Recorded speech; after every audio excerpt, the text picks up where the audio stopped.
Breaking, the United Nations just condemned President Trump over something he said.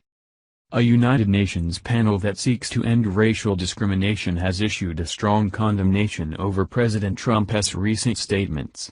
Ironically, the nations who chose to condemn him are among the world's worst human rights offenders.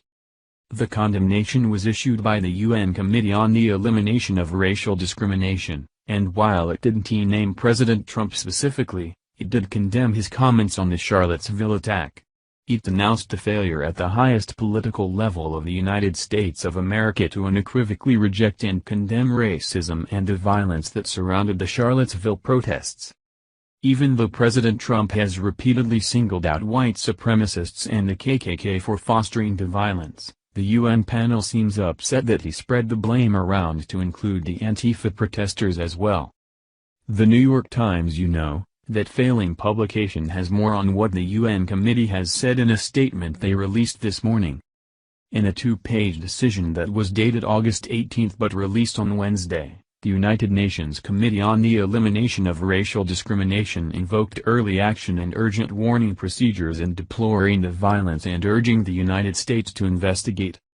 This was the first time the committee had invoked the procedures which allow it to comment on fast-moving events since last year, when it condemned reports of killings, summary executions, disappearances and torture, many of which appear to have an ethnic character in Burundi. The committee called the Charlottesville violence, which took place mainly on August 11 and 12, horrifying and said it was alarmed by the racist demonstrations, with overtly racist slogans, chants and salutes by individuals belonging to groups of white nationalists, neo-Nazis, and the Ku Klux Klan, promoting white supremacy and inciting racial discrimination and hatred.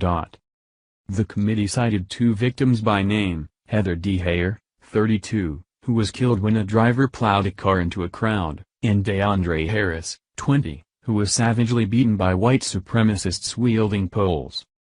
The UN committee includes the United States as a member, but also includes some nations with a dubious history on human rights, who now want to lecture President Trump.